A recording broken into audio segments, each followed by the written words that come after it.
Have you ever wanted to have epic facial hair, a harpoon gun, and hunt wildlife in the most dangerous location known to man? No, not Australia, the planet Sheer. And not just as any old hunter, the excellent trapper known as Griffin. Here are 5 quick tips on how to dominate as Griffin the Trapper.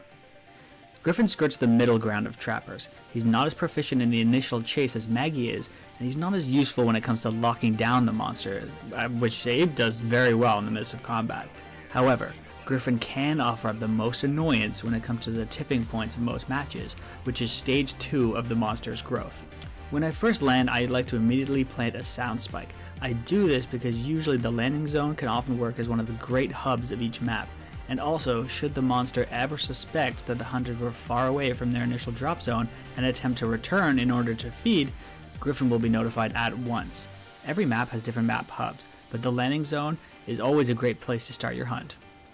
The next point, while juvenile in nature, yes, should warrant your attention, as you need to have a tough skin to play as the trapper. There are 2 hunters that get picked on the most, the medic and the trapper, and yes, that's from your teammates.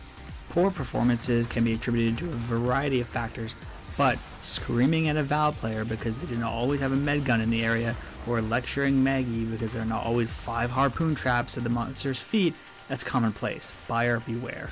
It's simply the price of admission when you want to play as a trapper. Now on to perhaps the most useful tip, which I like to call the lightning load. Now this requires some premeditative thought, as you have to pick the quick switch perk at the match's outset.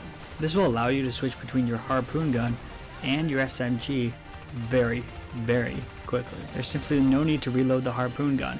When the monster breaks the cable, switch to your machine gun and immediately switch back, and you'll have a new harpoon ready to go. Or if you want, squeeze off a couple of rounds for your SMG before you switch back. Very effective. Alright, since Griffin's a trapper, let's talk about the dome. Any good trapper worth his or her salt knows that dome placement is key. It is very tempting that as soon as you see the monster, throw the dome out, but sometimes that can get you into even more trouble. Do you really want to be trapped in a dome with a stage 3 monster and a mega mouth? No. Why waste it? You should be using it at the most opportune moment, which can change from match to match. As the game gets older, more and more monster players are going to be able to exploit noob trappers, so learning how to use the bubble effectively can be very beneficial if you want to win. Alright, moving on to the final point, combined arms. Unlike the other trappers, Griffin is excellent at mixing it up in combat. You'll know that it's been a great battle if you've used up all your tools. So what do I mean by this? Well, dome the monster, immediately set a sound spike, harpoon him, then SMG, and then, if you're lucky, do the lightning load combo. I hope these tips helped everybody. Thanks for watching.